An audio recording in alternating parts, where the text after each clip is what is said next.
Nutrition in aging or nutrition in adulthood. Again, there is an entire class taught on this subject, so if you want to learn more, I encourage you to take that class. It's surprisingly fascinating, and the older people are actually who you will be working with because this segment of the population is growing more than any other segment of the population. So if you want to go into healthcare, the chances that you are working with somebody older is very, very, very great. So it's important to know a little bit about them and nutrition-related issues in aging. What else? Number of people over 100 is increasing. People who live to be 100 are called centenarians. Older people are expensive. This was maybe not the best way for me to write this, but I mean this with all the greatest intentions. I love older people. I work primarily with older people. They make me laugh. They're sweet. I don't have a very big family. That's my biological family, and so some of the older people I work with, I literally consider them my family, my adopted grandmas and grandpas, and they're fantastic. But they are expensive, and that's because with age comes chronic disease, and with chronic disease comes need for treatment for that disease, and treatment for disease is expensive. This group is hospitalized more and longer than other groups. They have more prescription drugs. Hip fractures alone cost $12 billion, and there are many, many medical costs that are associated with aging. So why does aging happen? The answer is we don't know exactly why aging happens. The majority of scientists believe aging happens due to accumulations in cellular damage and damage potentially at the DNA level. But there are many, many different theories on aging that, again, I'm not going to be able to discuss in length in this conversation. That being said, aging happens to everybody. It's inevitable. And right now, we do not know how to prevent aging. But there is a lot of really good research being done. And people are, in fact, living longer and longer. Usual aging. So this is usual. This is what happens. This does not mean good. This is usual. So increased body fatness, decreased body mass, rising blood pressure, decreased bone mass, and poor health. And if somebody is living a life with unhealthy lifestyle choices, meaning perhaps they're sedentary or they smoke or they drink too much or they, don't eat a variety of foods or they eat processed foods, these things are going to happen earlier to them in life and at a much severe rate. Successful aging. Physical and physiological function declines that occur only because one grows older, not because of lifestyle choices, environmental exposures, or chronic diseases. So this would be considered healthy aging, and this is your body just slowing down literally because of age itself and kind of potentially these accumulated damages that do happen with natural aging versus additional insults to your body made by diet or lifestyle. Lifespan. So lifespan is the maximum number humans can live, and currently the oldest person ever living was 122 years old. There are reports of people living longer than that, but that has been the only verifiable report. Women generally live longer than men. People who are smaller generally live longer, and there are many additional factors that can be assessed when looking at aging. Genetics does play a pretty big role, and some studies have indicated that it may be even more than this, 20 to 30%. People who live to 100. So there are many characteristics of people who live to 100, and this is a really cool video about longevity in Japan that I'll put the link on your Canvas assignment for you, your Canvas page for you. But generally speaking, they don't smoke or they don't drink heavily. They have a positive outlook on life. They have close friendships and relationships. They've been married. They have low cholesterol. They perform daily physical activity. They don't gain a lot of weight in adulthood. They challenge their minds. And they're just healthy. And so there are certain areas in the United States, I believe they're called the blue zones, not in the United States, in the world called the blue zones, where people are living to 100 at higher rates than expected. One of them is in Japan. One of them is actually in Loma Linda, California. And so you can learn a little bit about those areas and what people do in those areas that allows them to live healthier and longer. Nutrition and aging. So some tips. Balance calories with physical activity. So manage your weight. That's important. Eat healthy foods, fruits, veggies, whole grains, fat-free dairy, seafood, nuts, legumes. I could add to that list. Don't eat unhealthy foods. So limit saturated fat, cholesterol, added sugars, refined grains. Those are some good tips. And then for some of our populations, they do fall into higher nutritional risk categories than others. For example, residents of nursing homes are often malnourished. And remember, malnourishment means bad, doesn't necessarily mean over or under, it could be either. And there's multiple reasons for this. One is usually they end up in a nursing home because of some sort of chronic or acute disease or disability where they can't do things for themselves. They need additional help taking care of themselves. So this means they probably can't get food for themselves. Maybe they can't even eat food for themselves and they need to be fed. And then two, just kind of the potential for lack of variety in kind of a clinical food service type setting. What recommendations do we have with age? So I don't love, again, this book's way of talking about this, but we'll do some generalizations. So generally, the amount of calories you need with age reduces. And this is because often, not always, but often people are more sedentary. So remember, this should be on a case-by-case basis. Also, the amount of lean body mass, meaning muscle tissue that somebody has with age, significantly decreases. Protein needs. RDA is the same for protein. There's a lot of controversy on whether this should be higher. Some groups even think it should be lower, but most people think it should be higher. Fat needs are about the same. Some people might say a little bit less, but they're about the same. As far as fat recommendations go, elderly cannot metabolize fat in very high amounts compared to younger people. So limiting the amount of fat at each meal is important. Carbohydrates, about the same, but we want to recommend whole grains and reducing processed carbs. And then fluid, about the same, because fluid is really important and elderly are actually at pretty high risk for dehydration. So having adequate fluid is very important. Micronutrients, calcium and vitamin D. Vitamin D levels in elderly are generally low, and there are many reasons for this.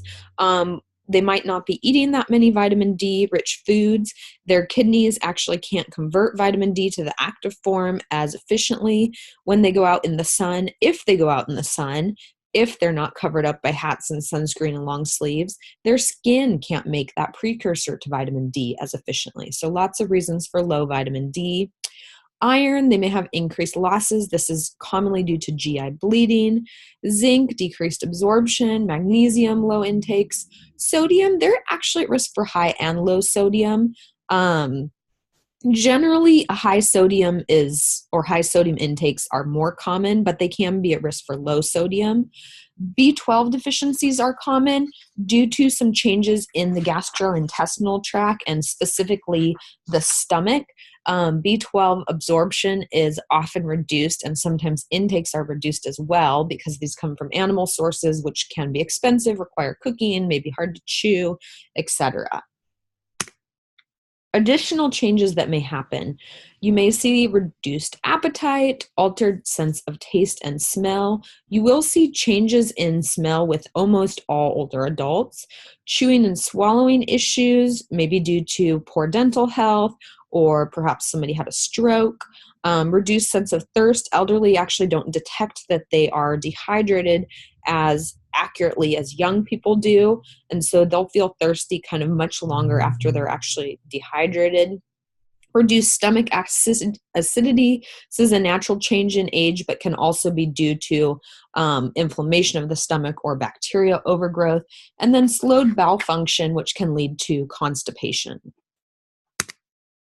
Additional things, reduced lactase production.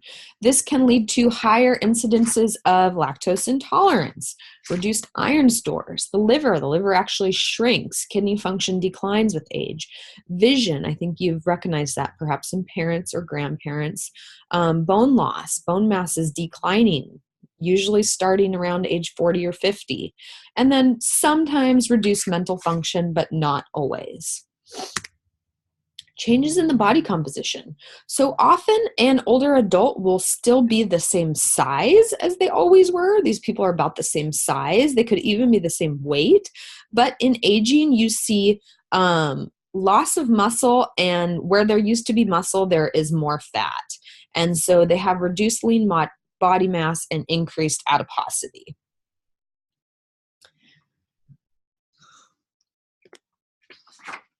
Arthritis. Arthritis is a very common debilitating disease that increases with age. Osteoarthritis is the most common type. There's also rheumatoid arthritis and many other different forms of arthritis. And this can be debilitating because it can hinder the ability of an adult to perform activities of daily living, such as, standing to cook or prepare meals or even getting dressed because of the pain from arthritis. Physical activity. From all of the research I've read and all of the experts I've listened to, physical activity and staying active seems to be the number one best thing we can do to prolong our health span, meaning the years of healthy life we have left. And these are just some of the reasons why. Additional changes. So loss of teeth. Many elders have missing teeth. And in fact, after 70 years old, the majority of elders have missing teeth. Maybe they have dentures, maybe they don't. Medicare does not pay for dentures or dental work. So unless an elderly has a secondary insurance or is able to pay out of pocket, their dental health may significantly decline and not be addressed by intervention. This can significantly change their diet. They're not going to be able to eat harder things or raw fruits and veggies or tough meats. So they're going to be eating softer, more kind of pureed type things. Nervous system changes. So we mentioned taste and smell, coordination changes could happen, reasoning changes could happen, hearing could happen, declining eyesight. You might have cataracts, is very common. You might have age-related macular degeneration that impedes central vision, all very common. And if you can't see, can you drive to the grocery store and shop and stand in front of the stove and cut an onion or cut carrots or cut celery and prepare food? No, you can't.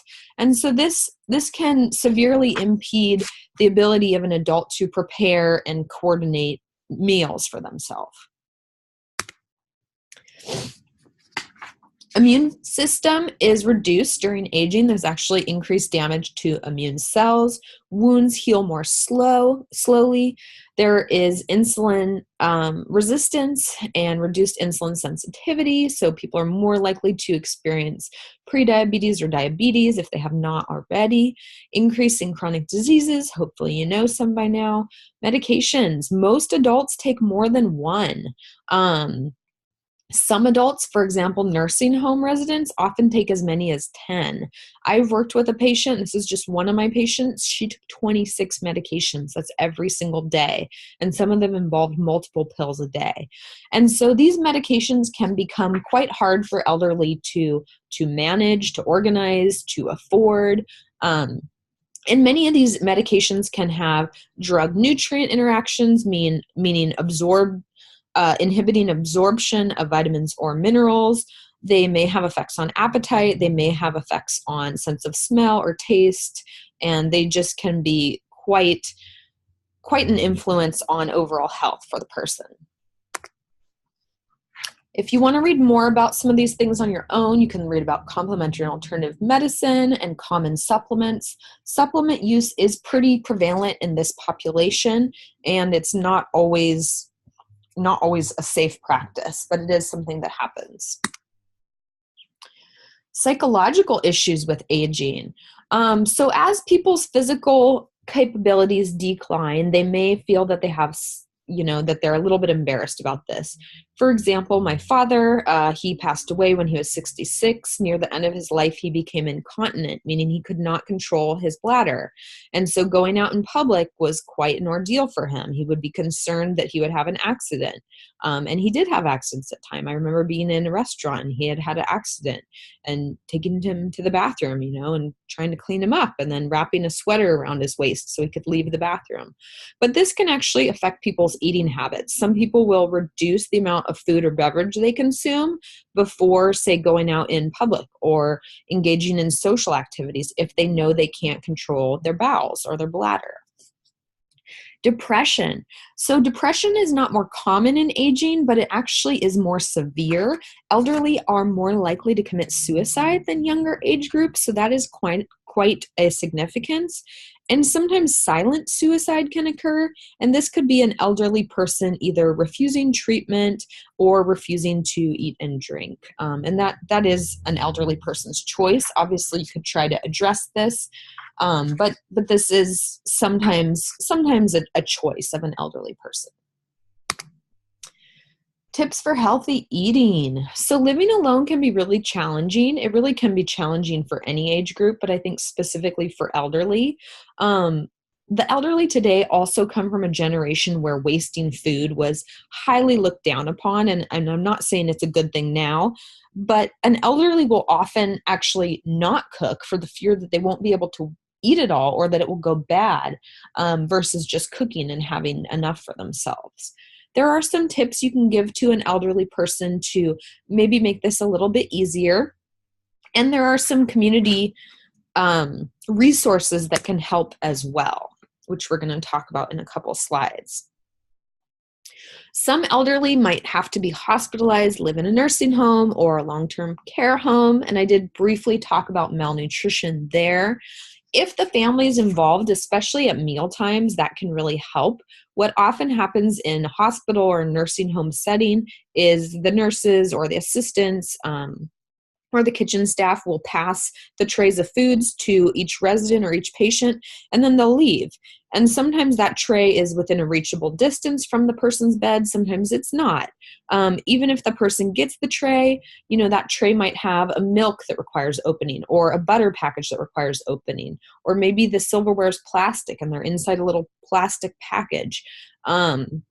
Maybe there's meat that needs cutting. Maybe there's oatmeal that needs stirring. And sometimes just the fact that elderly have to do this extra work to get to their food and eat their food can actually inhibit their eating. So if somebody is there with them, more closely monitoring, they can actually help them to eat better.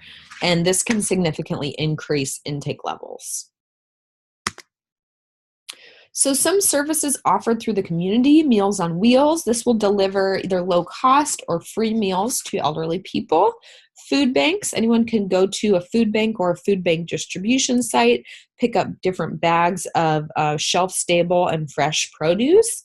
So shelf-stable groceries such as pastas and canned foods, and then fresh produce, usually breads, fruits and veggies, etc. Food pantries are very similar. SNAP is Supplemental Nutrition Assistance Program. This was formerly known as food stamps, but people can get government assistance in the form of like an ATM card that they can use at the grocery store to buy different foods. And then there are private churches or community groups that may arrange their own types of resources, such as food pantries or maybe soup kitchen type things, community dinners or lunches. Alcohol. So we're not talking about elderly anymore. We're talking about alcohol. Your book has a little highlight on this. I do think this is important since many of you are college age, and this can be a time where alcohol is introduced into your life. Alcohol. Alcohol is not a low-calorie food. Sorry. Alcohol has 9 calories per gram. This lemon drop martini, if I had to guess, 200 to 300 calories, maybe more, depending on how it's made. So yes, alcohol is not low calorie, and there are no nutrients in alcohol. It's not good for you. Moderate drinking. So this is interesting. I have heard very different recommendations for moderate drinking, but this is what our book says. Generally, what I have heard is men 1 to 2 drinks, women no more than 1 drink. Our book says 4 a day and 3 a day. To me, that's like heavy drinking. But let's just leave it at that. 1/5 of people over age 12 report binge drinking. So I didn't do dyslexia here. It's not meant to be age 21. It is literally over age 12. That is crazy to me. So drinking is a significant problem within our population. How do we break down alcohol? We metabolize alcohol, and there are many factors that go into how people metabolize alcohol and how quickly that happens and to what extent that happens. These are some of the factors here. Men generally metabolize alcohol faster than women, and there are a few factors that go into that. 1, they're bigger. 2, they might have higher levels of alcohol dehydrogenase. 3, they generally have more muscle mass, which carries more water and less fat. Women tend to have more fat and less water. So those are some of the reasons. But there are many factors that go into the equation. Benefits, or let's say potential benefits. So potential benefits of moderate drinking, and this is not 3 or 4 a day, you guys. I don't know why our book says that. This is men 2 or less, women 1 or less. So men like 1 to 2 a day, women 1 or less. And from what I've read, these benefits actually only affect you after the age of 35. So any drinking done prior to the age of 35, the risks actually outweigh some of these benefits that you get. And part of the reason for that is many of these benefits have to do with diseases that are more common later in life. And so after a certain age, the benefits are more outweighing the risks. Risks. Can you think of some? Here's a very obvious one. There's so many. I mean, there's falls, there's violence, there's being arrested, there's car crashes, there's killing somebody, there's accidents, there's losing your job, spending your money, having liver disease, having liver failure, being hospitalized. You can actually cause brain damage from too much alcohol. So many, many, many bad factors. This is what can happen to your liver. You can have scarring of the liver. Picture A is a healthy liver. Generally, the livers are slightly a different color than this, but A is a healthy liver, B is a scarred liver, and it's also a fatty liver. But scar tissue has really just kind of taken over this liver, and where there's scar tissue, that liver can't function effectively. What did we talk about? This is the last chapter. Yay! So I hope you enjoyed the class. I enjoyed having you as a class, and I hope you learned a lot and can apply it to yourself, your family, your friends, and just your overall life. So got some holidays coming up. Happy holidays. Thank you, and enjoy.